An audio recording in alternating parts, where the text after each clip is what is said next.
दोस्तों, ये कहानी पूरी तरह से काल्पनिक है और शुभम यादव द्वारा केवल मनोरंजन के लिए बनाया गया है। और इस कहानी में किसी भी व्यक्ति नाम उत्पाद या वास्तविकता का अपमान नहीं किया गया है। अगर आप लोग हमारे SY ऑडियो स्टोरी चैनल पर नए हैं तो वीडियो को लाइक और चैनल को सब्सक्राइब जरूर करें, ताकि हम आप तक ऐसी वीडियो पहुंचाते रहेंगे। महारिची लेवल ब्रेक करना। अब तक आपने पढ़ा कि करण ब्रांचहेड के कमरे को निहार रहा था, तभी उसको एक लड़की आती हुई नजर आती है। वो लड़की बहुत ही सुंदर थी।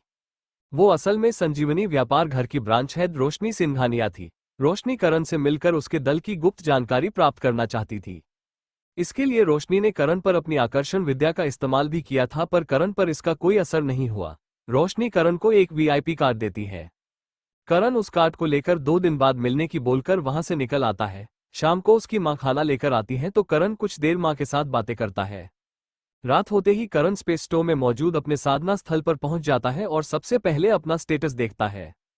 करण को 24 घंटे पूरे हो गए थे तो अपनी नई स्किल को फ्यूज करने का फैसला करता है। अब कहानी में आगे करण सोचता है पहले स्किल फ्यूज कर ली जाए, फिर अपने कल्टीवेशन लेवल को भी बढ़ाना है, वरना गन लेवल 2 महीने में नॉर्मल तरीके से नहीं पहुंचा जा सकता है।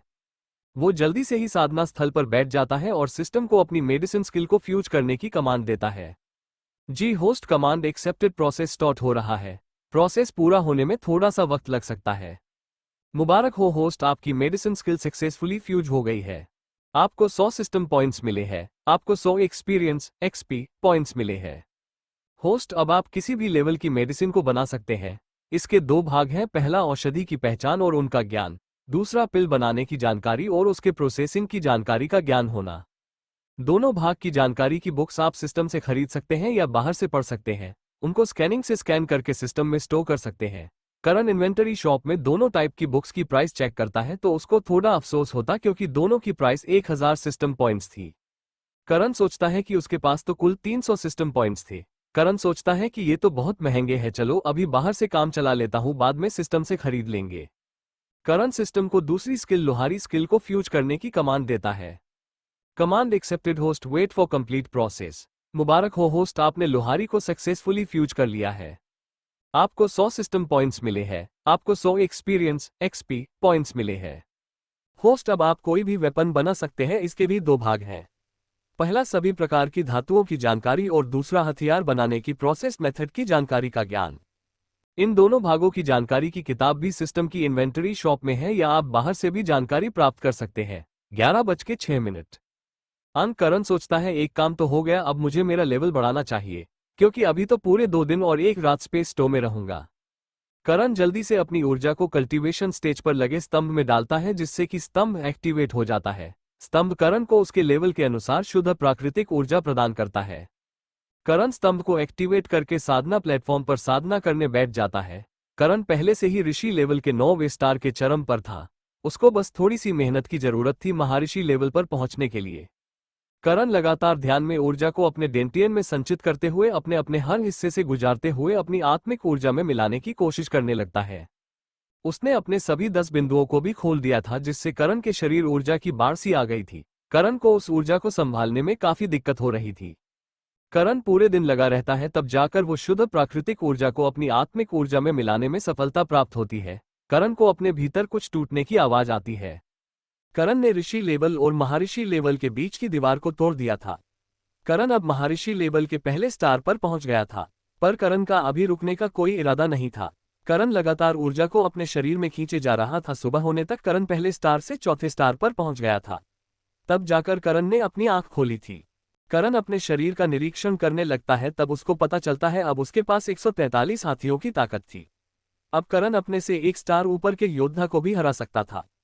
करण सोचता है अब मेरे पास आज का दिन बचा है, मुझे अपनी फेदर लाइटनिंग तकनीक को भी पूर्ण रूप से सीखकर उसमें महारत प्राप्त कर लेनी चाहिए। करण ने विवेक से लड़ाई के वक्त भी इसी तकनीक को सीखने की कोशिश करी थी। तब करण सिर्फ 10% कुछ ही देर में सीख गया था, क्योंकि मुसीबत में इंसान का दिमाग ज्यादा काम करता है। अब करण दोबारा से सारी जानकारी को पढ़ता है और उसको आत्मसात करने की कोशिश करने लगता है। करण के अंतर्मन में एक इंसान अजीब तरह से गति कर रहा था। दरअसल करण उस तकनीक के डोमिनियन में प्रवेश कर गया था, जहां पर वो आदमी करण को उस तकनीक को प्रस्तुत करके दिखा रहा था। करण भी उस इंसान को गौर से देख रहा था और उसकी हर हरकत पर ध्यान केंद्रित कर रहा था। वो किसी भी स्टेप को मिस नहीं करना चाहता था। क्योंकि एक गलत स्टेप से तकनीक खराब हो सकती थी और हो सकता था कि करण उस तकनीक में महारत हासिल नहीं कर पाए। अब उस इंसान की सारी स्टेप खत्म हो गई थी। करण ने अपनी फास्ट लर्निंग स्किल एक्टिवेट कर रखी थी, जिससे करण को सिर्फ 2 बार देखने से सारी स्टेप याद हो गई थी। करण भी उस इंसान की तरह स्टेप करने लगता है, पर हर बार वो कहीं ना कहीं गलती कर देता था। करण लगातार गलती करता रहा पर वो रुका नहीं। करण बुरी तरह से थक गया था तो वह थोड़ी देर आराम करने लगता है। आराम करते हुए करण सोचता है वो कहाँ गलती कर रहा है। तब उसको एहसास होता है वो हर बार नई गलती कर रहा था क्योंकि उसका मन शांत नहीं था। करण सबसे पहले अपने मन को शांत करता है और फिर से कोशिश करने लगता है। धीरे धीरे करण सारी स्टेप सही से करने लगता है। अब करण को खुद का शरीर हवा से मिलता हुआ प्रतीत होता है।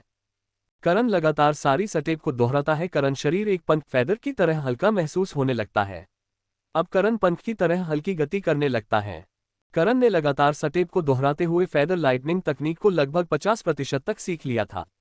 फैदर के समान हल्का महसूस करना और लाइटनिंग आकाशीय बिजली की तरह तेज गति, ये 2 पहलू ही इस तकनीक के मुख्य कार्य थे। करण ने एक पहलू को समझ लिया था। अब वो आदमी करण को दोबारा से स्टेप करके दिखाता है तो करण भी इस बार उसके साथ साथ स्टेप्स को दोहरा रहा था। क्या करण स्किल की जानकारी की किताब के लायक सिस्टम पॉइंट्स इकट्ठा कर पाएगा? क्या करण गन लेवल हासिल कर पाएगा या नहीं? क्या करण फैदर लाइटनिंग तकनीक में महारत हासिल कर लेगा या नहीं? क्या करण आगे कालमाया जंगल में जाकर कुछ अच्छा हासिल कर पाएगा? जानने के लिए देखते रहिए देवपुत्र करण सिर्फ और सिर्फ SY ऑडियो स्टोरी पर 3 तकनीकों में महारत। अब तक कहानी में अब तक आपने पढ़ा कि करण सिस्टम को अपनी नई स्किल को फ्यूज करने की कमांड देता है, जो कि मेडिसिन स्किल होती है, जिससे करण को किसी भी तरह की बेसिक मेडिसिन बना सकता था। करण ने दूसरी स्किल लोहारी स्किल को भी फ्यूज किया था, जिससे कि वो किसी भी लेवल की बेसिक मेडिसिन बना सकता था। करण स्किल फ्यूज करने के बाद अपने लेवल को बढ़ाने पर जोर देता है, जिसमें वह कामयाब भी होता है। करण अब महर्षि लेवल के 4थे स्टार पर पहुंच गया था। करण उसके बाद अपनी स्पीड बढ़ाने वाली तकनीक फैदर लाइटनिंग तकनीक को सीखने में लग जाता है। करण तकनीक के डोमेन में प्रवेश कर जाता है, जहां एक छाया उसको तकनीक को सीखने में मदद करने लगती है और करण भी उसको फॉलो करता है। करण जल्दी ही तकनीक को 50% सीख लेता है।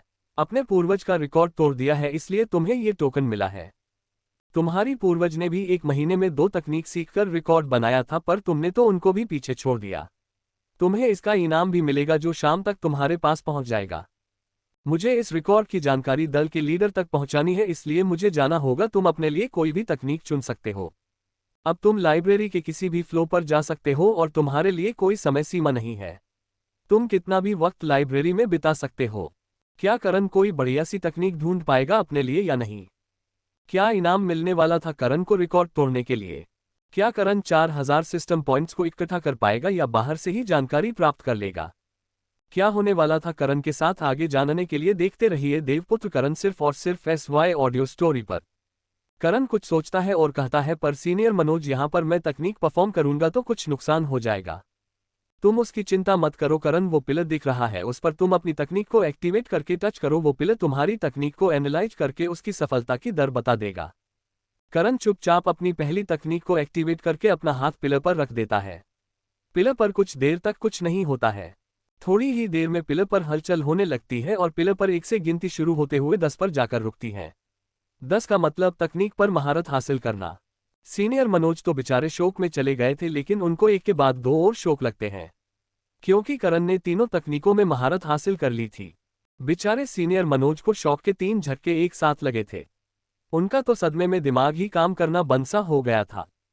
सीनियर मनोज अपने आप को होश में लाते हैं और करण को बधाई देने लगते हैं और करण से उसका टोकन वापस मांगते हैं और करण को एक हरे रंग का टोकन देते हैं। हरे रंग के टोकन का मतलब करण अब लाइब्रेरी के किसी भी फ्लो पर जा सकता था। सीनियर मनोज करण से कहते हैं, तुमने बाहर आकर देखता है, अभी सूरज नहीं निकला। तो वह अपने बिस्तर पर जाकर सो गया। करण उठकर तब खड़ा होता है जब बाहर से चिड़ियों की आवाज उसके कानों में पड़ती है।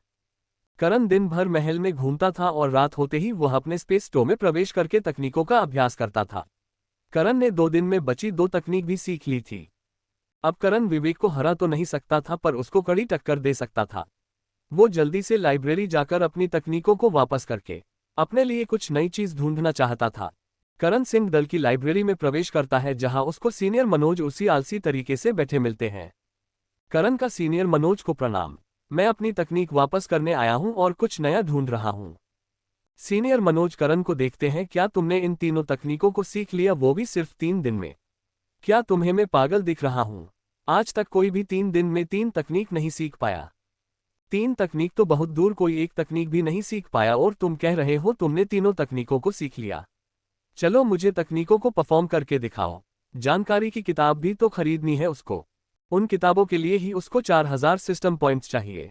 वो तो जल्द से जल्द स्किल्स को पूरा सीखना चाहता था। अभी वो कोई भी पॉइंट्स ऐसे ही बर्बाद नहीं कर सकता था। अब तक करण ने अपनी ऊर्जा संचित कर ली थी। करण फिर से अपनी तकनीक के स्टेप को याद करता है और मन को शांत करके अपनी तकनीक को परफॉर्म करने के लिए खुद को तैयार करता है। करण इस बार कोई भी गलती नहीं करना चाहता था।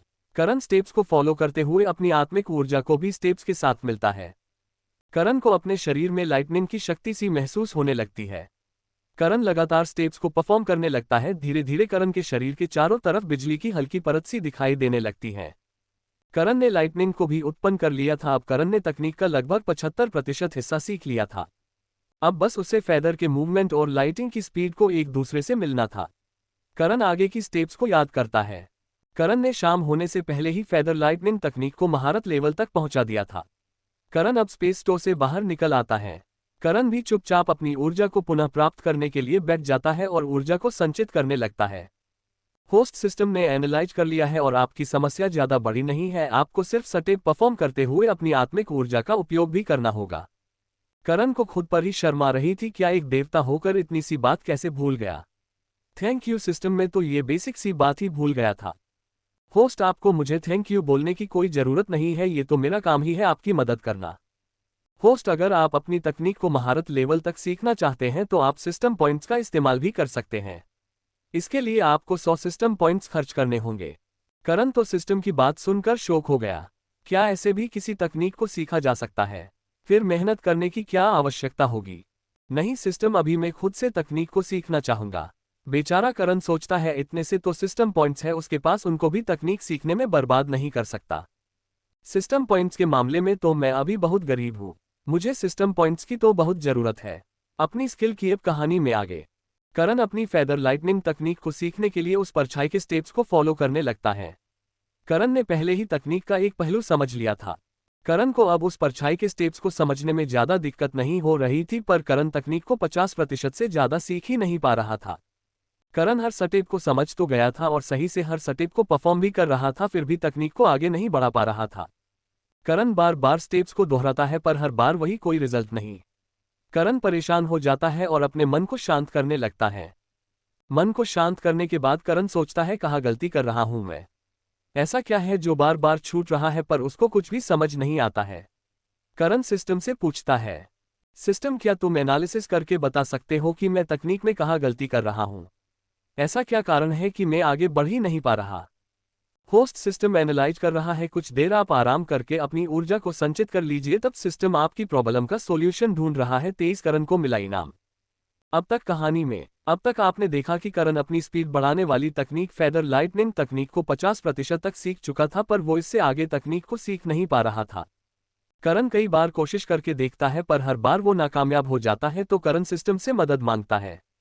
सिस्टम करण को उसकी गलती और समाधान दोनों बताता है। करण को खुद पर शर्म आती है कि वो कैसे इतनी बेसिक सी बात भूल गया। करण शाम होने तक तकनीक पर महारत हासिल कर लेता है। करण 2 दिन और इसी तरह मेहनत करते हुए 2 तकनीक को सीख लेता है। करण जब इन तकनीकों को वापस करने जाता है तब सीनियर मनोज को करण की बात पर बिल्कुल भी भरोसा नहीं होता। सीनियर मनोज करण को स्किल्स को एक स्तंभ पर परफॉर्म करने को कहते हैं। करण सारी तकनीकों को परफॉर्म करता है तब उनको भरोसा होता है। सीनियर मनोज करण को हरा टोकन देते हैं, जिससे करण अब लाइब्रेरी के किसी भी फ्लो पर जा सकता था। सीनियर मनोज करण के रिकॉर्ड की जानकारी दल के लीडर को देने चले जाते हैं। अब कहानी में आगे। करण लाइब्रेरी में फर्स्ट फ्लो पर पहुंच गया था, पर इस बार फर्स्ट फ्लो पर उसके लिए कोई तकनीक नहीं थी। इसलिए वो अपनी स्किल्स से संबंधित किताबें ढूंढने लगता है। सिस्टम ने फर्स्ट फ्लो को पहले ही स्कैन कर रखा था, तो सिस्टम की मदद से करण को ज्यादा समय नहीं लगा किताबें ढूंढने में। उसको मेडिसिन और लोहारी दोनों की किताबें मिल गई थीं। करण सोचता है, इनको घर ले जाकर क्या फायदा जब मैं इनको यही स्कैन करके अपने दिमाग में स्टोर कर सकता हूं। करण मेडिसिन की दोनों किताबों को एक एक करके स्कैन करता है। करण ने मेडिसिन की दोनों किताबों को स्कैन करके अपने दिमाग में स्टोर कर लिया था। अब वो लोहारी की किताबों को स्कैन करके उनको भी स्टोर कर लेता है। सिस्टम करण से कहता है, होस्ट आपने जो मेडिसिन और लोहारी की जानकारी स्टोर करी है वो कचरे से ज्यादा कुछ भी नहीं है, क्योंकि ये बहुत ही निम्न स्तर की जानकारी है। आपको अपने मेडिसिन और लोहारी स्किल्स के लेवल को बढ़ाने के लिए सिस्टम की इन्वेंटरी शॉप से किताबें खरीद लेनी चाहिए, क्योंकि मुझे नहीं लगता बाहर से आपको वो जानकारी मिल पाएगी जिसकी आपको जरूरत है। करण सिस्टम की बातों को इग्नोर करता है और लाइब्रेरी के सेकंड फ्लोर की तरफ बढ़ता है। करण सेकंड फ्लोर पर पहुंचकर देखता है कि सेकंड फ्लोर पर किताबों की रैक फर्स्ट फ्लोर से कम थी। सेकंड फ्लोर पर कुछ 600 के आसपास रैक ही थी, जबकि फर्स्ट फ्लोर पर 1000 से भी ज्यादा रैक थी। करण को एक बात समझ आई कि जैसे जैसे तकनीकों की रैंक बढ़ती जाती है उनका मिलना उतना ही कम होने लगता है। अभी तो केवल सेकंड फ्लोर पर आया है। फर्स्ट फ्लोर पर बेसिक तकनीक से लेकर लेवल 2 के लो लेवल तक की तकनीकें थी। सेकंड फ्लोर पर लेवल 2 के मीडियम लेवल से लेकर लेवल 4 के लो लेवल तक की तकनीकें हैं। करण सभी तकनीकों को स्कैन करता है तो उसको केवल 2 तकनीक उसके लायक मिली थी। एक एरो तकनीक थी, दूसरी तकनीक मुक्का तकनीक थी। करण दोनों तकनीकों को वही बैठकर स्कैन करके फास्ट लर्निंग स्किल की मदद से याद कर लेता है। अब सेकंड फ्लोर पर उसके लिए कुछ नहीं था, इसलिए थर्ड फ्लोर पर पहुंच जाता है। वहां पहुंचकर करण को सिर्फ 100 किताबें ही दिखती है। करण सोचता है, लगता है हमारे दल के पास ऊंचे लेवल की तकनीकें बहुत कम है। करण उनको स्कैन करता है। करण को वहां केवल एक तकनीक ही लेवल 6 के लो लेवल की दिखी, बाकी सब उससे कम लेवल की तकनीक थी। पर वो तकनीक करण के किसी काम की नहीं थी, क्योंकि उसको केवल महागण लेवल से ऊपर के योद्धा ही सीख सकते थे। हर तकनीक की रिक्वायरमेंट्स अलग अलग होती हैं।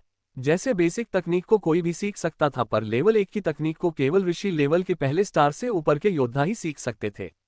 ऐसे ही हर तकनीक की अलग रिक्वायरमेंट होती है। करण अपने लिए एक लेवल 4 की मीडियम तकनीक चुनता है, क्योंकि करण केवल उसी लेवल की तकनीक सीख सकता था। करण ने जिस तकनीक को चुना था करण भी उसको अभी नहीं सीख सकता था, उसके लिए उसको गण लेवल हासिल करना होगा, तभी इस तकनीक को सीख पाएगा।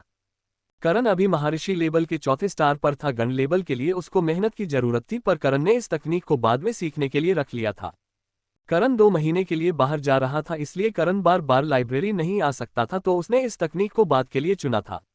करण का लाइब्रेरी में अब कोई काम नहीं बचा था, तो वह सीनियर मनोज के पास पहुंच जाता है। करण अपनी तकनीक सीनियर मनोज को दिखाता है। इस बार सीनियर मनोज करण से कुछ नहीं कहता है, सिर्फ करण से तकनीक को 2 महीने में वापस करने की कहते हैं और करण वो तकनीक वापस कर देते हैं। करण तकनीक लेकर जा ही रहा होता है, तभी सीनियर मनोज करण को रोक लेते हैं और करण से कहते हैं, करण तुमने जो पूर्वज का रिकॉर्ड तोड़ा है उसका इनाम तो लेते जाओ। सीनियर मनोज करण को एक स्टोरेज रिंग देते हैं और कहते हैं, करण इसमें कुछ स्प्रिट स्टोन और कुछ मेडिसिन और शायद कुछ और भी है जो तुम्हारे काम आ सकता है। इनको लीडर ने तुमको इनाम के तौर पर देने को कहा था, तो अपना इनाम स्वीकार करो। करण इज्जत के साथ अंगूठी को स्वीकार करता है और उसको अपने हाथ में पहन लेता है। इस पर अपने खून की एक बूंद गिरा कर तुम इस पर अपना अधिकार कर सकते हो। ये लो ग्रेड की स्टोरेज रिंग है।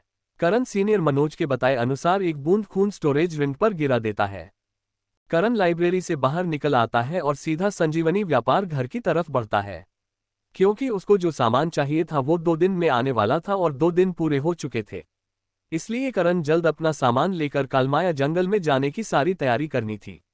करण के पास आज के दिन के अलावा एक दिन का समय और था।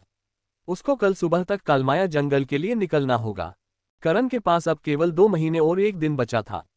उसको 2 महीने में महागण लेवल पर पहुंचना था, इसलिए वो समय खराब नहीं करना चाहता था। करण संजीवनी व्यापार घर के गेट पर पहुंच गया था, वहां उसको गार्ड रोक लेते हैं। एक गार्ड करण से कहता है, माफ करना श्रीमान, पर आप अभी अंदर नहीं जा सकते क्योंकि आज व्यापार घर बंद है।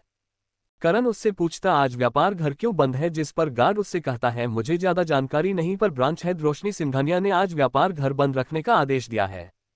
करण कुछ नहीं कहता और अपना वीआईपी कार्ड उस गार्ड को दिखा देता है, जिसको देखकर गार्ड उसको चुपचाप अंदर जाने देता है। उस कार्ड का मतलब ही यही था कि कोई भी उस कार्ड वाले व्यक्ति को अंदर जाने से नहीं रोक सकता था। वीआईपी कार्ड केवल शहर के बड़े दलों और कुछ खास लोगों को ही मिलता था। पर करण के पास कार्ड देखकर एक बार तो गार्ड को भी शौक सा लगा था, पर उस गार्ड ने अपने चेहरे पर नहीं दिखने दिया और करण को अंदर जाने दिया।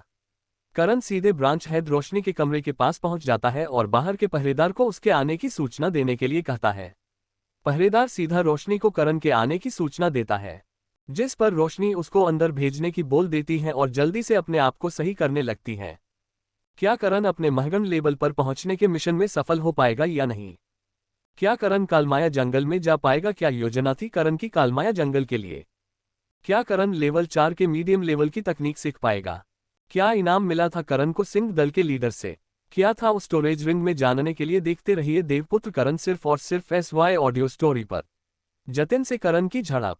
अब तक कहानी में अब तक आपने पढ़ा कि करण लाइब्रेरी के फर्स्ट फ्लोर पर पहुंच गया था, पर इस बार उसके लिए फर्स्ट फ्लोर पर कोई भी तकनीक काम की नहीं थी। इसलिए करण अपने लिए स्किल्स की किताब ढूंढता है। करण स्किल्स की बुक्स को स्कैन करके अपने दिमाग में स्टोर कर लेता है, पर सिस्टम उस जानकारी को कचरे के समान बताता है और उसको इन्वेंटरी शॉप से किताबें खरीदने की सलाह देता है। करण सेकंड फ्लोर पर जाता है, वहां भी उसको सिर्फ 2 तकनीक पसंद आती है। करण उनको वहीं बैठकर स्कैन करके अपने दिमाग में स्टोर कर लेता है। करण को थर्ड फ्लोर पर केवल 1 तकनीक पसंद आती है, पर करण उस तकनीक को अभी नहीं सीख सकता था, तो करण उसको बाद के लिए रख लेता है। करण तकनीक लेकर जा ही रहा होता है, तभी उसको सीनियर मनोज रोकते हुए एक स्टोरेज रिंग इनाम के रूप में देते हैं, जिसमें बहुत कुछ था जो करण के काम का था। करण लाइब्रेरी से निकलकर सीधा संजीवनी व्यापार घर पहुंच जाता है, जहां गार्ड उसको व्यापार घर बंद होने की सूचना देते हैं, पर करण अपना VIP कार्ड दिखाता है और अंदर चला जाता है। अब कहानी में आगे। करण रोशनी के कमरे के बाहर खड़ा था, तभी वो पहरेदार आकर करण को अंदर जाने की कहती है। करण कमरे के अंदर पहुंचता है तो देखता है रोशनी के सामने कोई बैठा था। करण आगे बढ़ते हुए देखता है कि रोशनी के सामने उससे थोड़ी सी ज्यादा उम्र का एक लड़का बैठा था, जिसके चेहरे पर पैसे और ताकत का घमंड साफ दिख रहा था। करण रोशनी को देखता है तो उसके चेहरे पर चिंता दिख रही थी। रोशनी किसी चीज से परेशान सी लग रही थी। करण जैसे ही थोड़ा सा आगे बढ़ने लगता है तो वो लड़का करण को आगे बढ़ने से मना करता है। लड़का करण से कहता है, तुमको अंदर किसने आने दिया बच्चे, और यदि अंदर आ गए तो तुम्हें दिखाई नहीं देता कि मैं जतिन चौहान रोशनी से बात कर रहा हूं, तो तुम्हें बाहर चले जाना चाहिए। जतिन की नजरों में करण सिर्फ एक बच्चा था, क्योंकि वो एक बहुत ही बड़े परिवार का लड़का था। जतिन जिसकी उम्र 21 साल थी और वो महागण लेवल के 3रे स्टार पर था। जतिन चौहान वंश के लीडर भुवन चौहान का सबसे छोटा बेटा था। भुवन चौहान के 3 बेटे थे। 2 जतिन से बड़े और समझदार थे, पर जतिन 1 नंबर का अयाश था। जतिन लीडर बनना चाहता था, इसलिए वो रोशनी के पीछे पड़ा था। रोशनी जतिन को बिल्कुल भी पसंद नहीं करती थी। रोशनी सिंघानिया परिवार की इकलौती बेटी थी। रोशनी सिंघानिया परिवार में लीडर की प्रबल संभावना थी। जतिन रोशनी से इसलिए शादी करना चाहते हैं क्योंकि सिंघानिया परिवार शक्ति के मामले में नंबर 2 पर है। अगर जतिन की शादी रोशनी से हो गई तो उसको सिंघानिया परिवार का सपोर्ट मिल जाएगा, जिससे उसके लीडर बनने के सारे रास्ते खुल जाएंगे। रोशनी जतिन को बिल्कुल भी पसंद नहीं करती है। जतिन उसकी नज़र में एक अयाश किस्म का व्यक्ति था। ऐसे लड़के सिर्फ टाइम पास करते थे, इनका कोई भरोसा नहीं था। रोशनी को करण वहां देख थोड़ा अच्छा लगता है। रोशनी के चेहरे पर मुस्कान वापस लौट आई थी। रोशनी को जतिन का करण को दुत्कारना बिल्कुल अच्छा नहीं लगा था। रोशनी तुरंत जतिन पर चिल्लाते हुए कहती है, तुम्हारी हिम्मत कैसे हुई जतिन मेरे ग्राहकों से ऐसे बात करने की? ये तुम्हारा घर नहीं है, ये मेरा व्यापार घर है और मैं यहाँ की ब्रांच हेड हूँ। अगर तुमने मेरे ग्राहक से दोबारा बदतमीजी करने की कोशिश की तो मैं भूल जाऊंगी कि तुम चौहान वंश के लीडर के बेटे हो।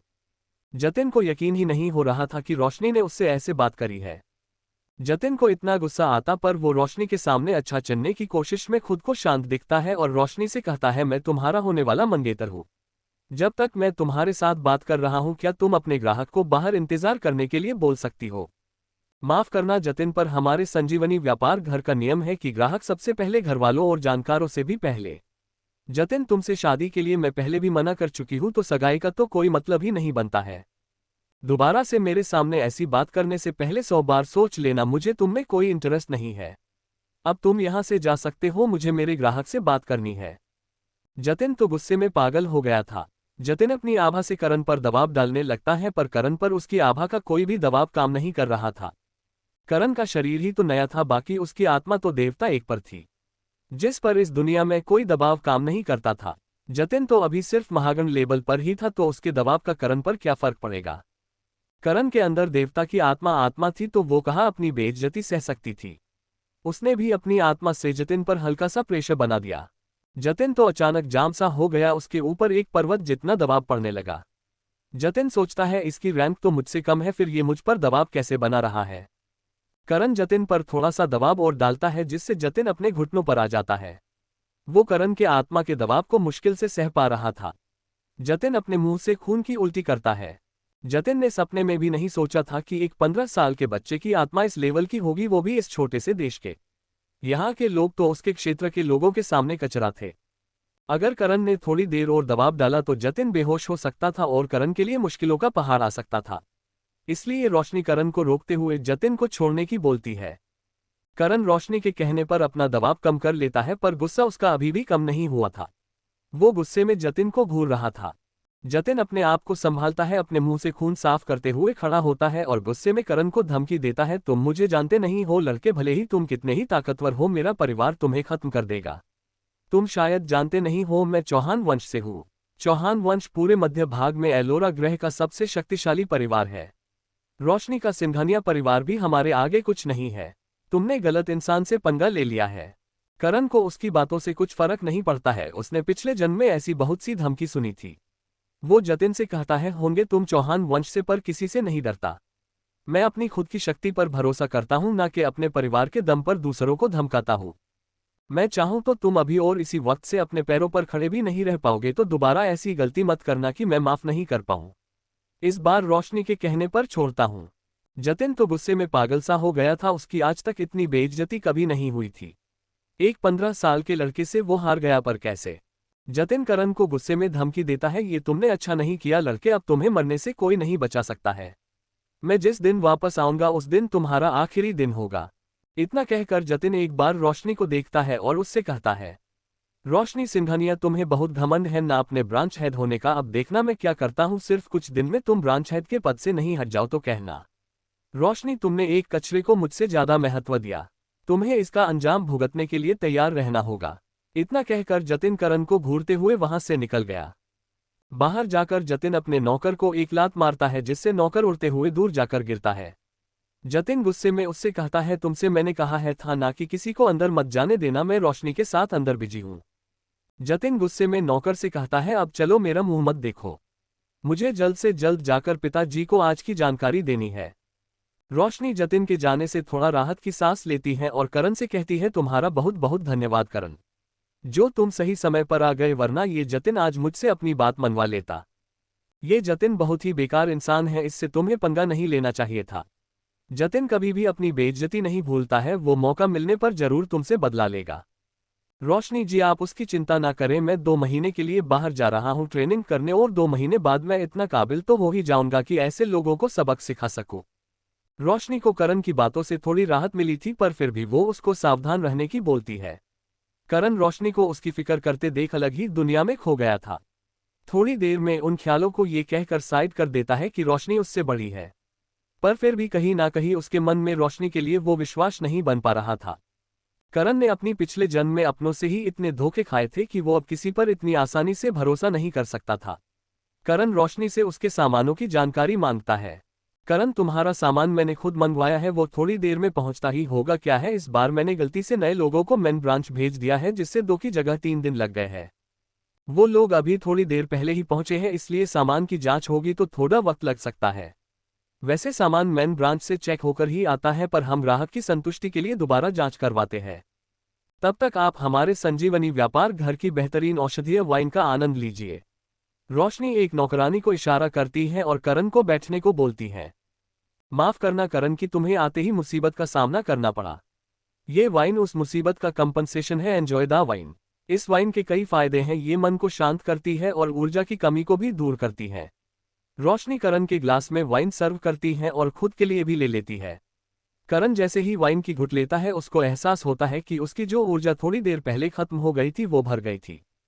करण अपना ग्लास खत्म करता है तो उसको एहसास होता है कि उसका एक सितारा बढ़ने की कगार पर पहुंच गया था। करण सोचता है, क्या वाइन पीने से भी क्या स्टार बढ़ सकते हैं? अगर ऐसा ही होता तो वो क्यों इतनी मेहनत कर रहा था, सिर्फ दिन रात वाइन ही पी लेता और अपना लेवल बढ़ा लेता। करण ने अपने पिछले जन्म में इतनी अच्छी वाइन पी थी, पर लेवल बढ़ाने वाली वाइन नहीं पी थी।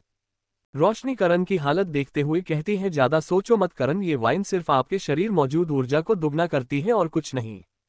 ये लेवल नहीं बढ़ाती है, आपने अपने लेवल को बढ़ाने के बाद जो ऊर्जा अब तक संचित करी थी, ये वाइन उसको डबल कर देती है। इसका असर पहली बार जितना ज्यादा दिखाता है, अगली बार उससे कम दिखता है। करण को रोशनी की बातों से संतुष्टि सी मिलती है, चलो कम से कम किसी दाइन से लेवल तो नहीं बढ़ता, वरना उसकी अब तक की मेहनत तो बेकार चली जाती। रोशनी और करण बात कर ही रहे थे, तभी एक नौकरानी एक थाल लेकर आती है। थाल को लाल रंग के कपड़े से ढक रखा था, उसमें से औषधि की भीनी खुशबू आ रही थी। रोशनी करण के सामने थाल को रखने की नौकरानी से बोलती है। नौकरानी चुपचाप थाल को टेबल पर करण के सामने रख देती है। रोशनी थाल से कपड़ा हटाती है तो करण को 2 बॉक्स दिखाई देते हैं। करण दोनों बॉक्सों को खोलने के लिए हाथ बढ़ता है, तभी रोशनी उसको रोक देती है।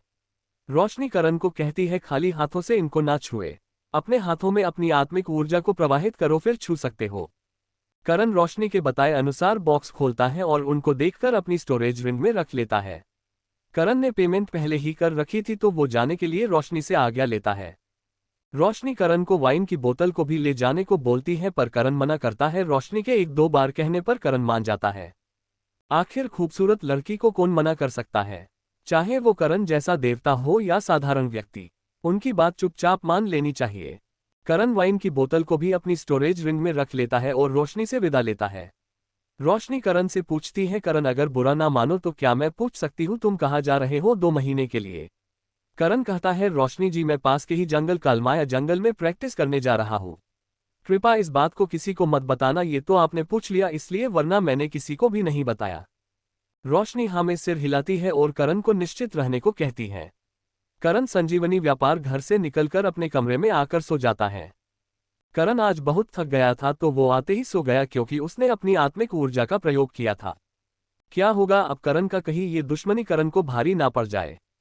क्या करेगा अब जतिन, अब आगे क्या वो अपने परिवार से मदद मांगेगा। क्या जतिन का परिवार करण को मारने लोग भेजेगा या नहीं।